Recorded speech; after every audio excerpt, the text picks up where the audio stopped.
Today's video, we're going to be doing some reactions to some Reddit posts, some HVAC work that's been done. Some of this stuff is quite ugly. I've already seen a couple of the pictures that my team showed me. Let's dive into this. My reaction to some of these posts on Reddit. The first one is a picture here of some, looks like they cut some joists to get a duct through here. Obviously, this is a big no-no. It's hard to tell in this picture exactly what they were trying to do, but a lot of times the heating and air guy unfortunately has to drop his stuff down below, build a bulkhead or whatever.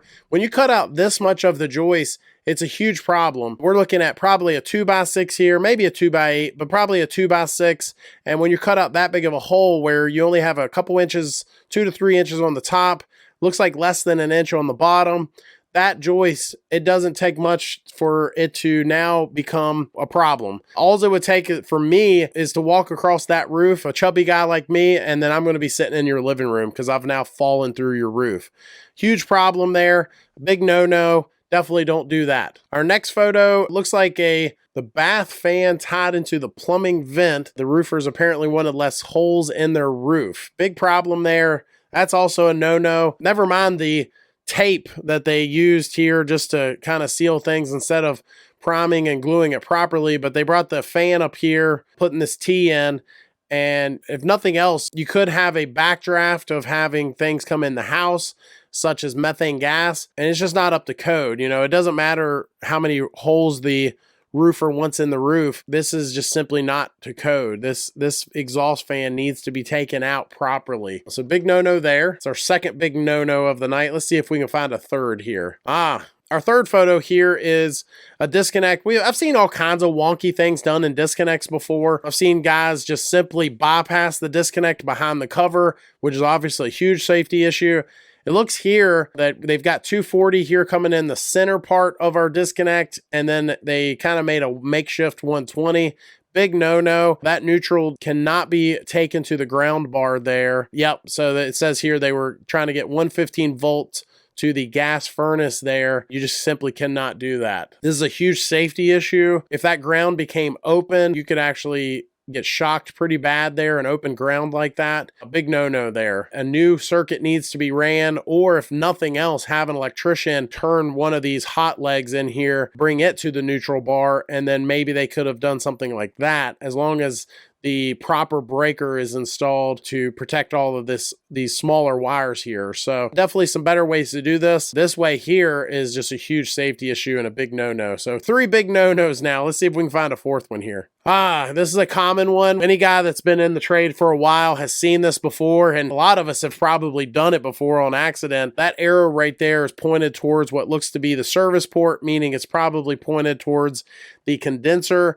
And that's a big no-no. If it's a heat pump, it needs to be a biflow filter dryer. If it's a straight AC, that arrow needs to be pointed towards the house. And if it's not, if it were to work, which in a lot of cases it just simply will not, that arrow is there for a reason, and it will not let refrigerant pass through the wrong way. But even if it did, you still run the risk of having other issues and restrictions in that line. That is a big no-no. Well, how many no-nos are we up to? 4 or 5 now. This looks like a unit. The line sets, number one, are sloppy, you know, run down the side of this building here. I think this unit, from the looks of it, was probably mounted. That looks like the wall bracket right there. And it was mounted there. And was this hit, or did it fall off of the wall brackets? Because it almost looks like it's destroyed. I refused to service this months ago unless it was reinstalled properly. I don't blame him there. I guess a delivery truck. Okay, so someone did strike it. A delivery truck chose violence today and put it out of its misery. Yeah, and there's something yellow hanging off there. I wonder if that's a part of the truck, or maybe somebody hung that there so no more folks try to pass through, because this looks like an alley here. So if somebody was driving through and that unit was mounted that low, that must be what happened there. So big no-no there as well. If you're going to mount it, I mean, you see the rest of these units. The rest of these units are mounted up high.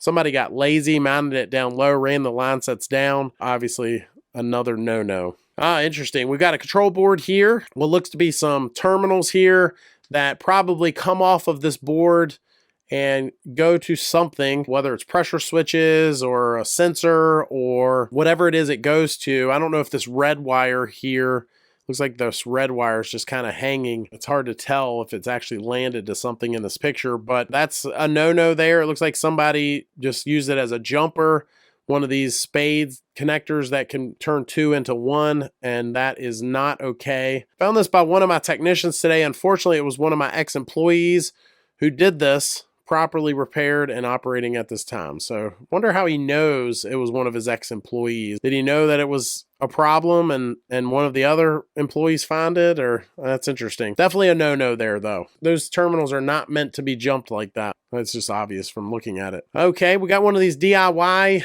units. That's why, you usually see these coiled up line sets. Not only do they look ugly, it's also a place for oil to get trapped. They don't have a choice. They have these extra line sets, and unless they install this unit further down the building and stretch those out, they'll coil them up behind the units, and just look how sloppy that looks. That is not a pretty install at all. Not only does it look bad and it's not in slim duct, and you got but they also came out the shutter here, assuming that this unit is mounted behind this part right here, somewhere between this light and this window. The unit's probably mounted back there. They probably could have run the line sets behind the unit and came out over here and actually made it to be a quite clean install if somebody knew what they were doing. So went and talked to the homeowner. Was a hack job from a local company. I don't know if I believe that or not. Maybe the homeowner was embarrassed and didn't want to say that he did it himself after this heating and air guy saw the sloppiness. But if it was installed by a local company, I don't believe that. But if it was, that company should have their license revoked. Next, we've got, what is that? That looks like a fire or something there. Black on the side of this house. Oh, that looks like maybe there was a surge protector there. Yeah, okay. Yep, it looks like a surge protector on the side of this disconnect was installed and it caught on fire possibly. I'm not saying this is why it caught on fire, but the way it was connected, that's not code. The surge protectors are going to have stranded wire, and landing them under a lug like that with a solid wire, this is not the way, it's not the proper way to do it. But yeah, not a pretty install there. And the surge protector really, these folks are actually lucky their house didn't burn down. They could probably get all this cleaned up and repaint and make it look like it never happened, but they're very lucky their house didn't burn down from the looks of it. That's smoke and possibly a flame that really took hold there. So interesting. Wrapping up with, looks like we got one more here and another control board that also melted. Let's see what they say about this. Breaker strip. That's not the person that, should there be a person that posted it isn't saying what happened, but it's hard to tell in this picture. I will say that if you are a homeowner, you should be getting your system maintained and maintained properly. A good company, when they're doing their proper maintenance, they're going to be checking these connections. It's possible that this connection got loose and it got hot, and that's what melted this. But I'm also seeing some damage to the low voltage fuse. I think that's what that is over there.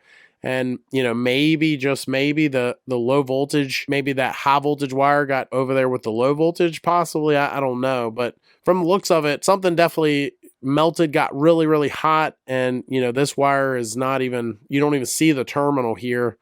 And that's actually the fan relay mounted on the board. And that really took a hit there. So hard to tell in the picture exactly what happened, but we see burn marks in several places. Could have been a power surge. It's hard to tell. That's all I have for this one. That's some pretty crazy pictures. If you like this video, maybe we'll do more in the future. Let me know in the comment section. If you have a picture of some craziness, if you send it to this email down here, my team will get it, and then it might make it into a future video. I thought this would be a fun video. I've seen other YouTubers do reactions to some of the things on Reddit. This is a pretty funny one here based on some of the work that we see out there. I'm not surprised by these pictures. I am at times surprised, but it's just crazy the level of workmanship that we see these days. If you like this video, I think you'll like this one even more. It's where I talk about some of the mistakes made with air handler labels. Thanks for watching. Hit that subscribe button. We'll see you next time.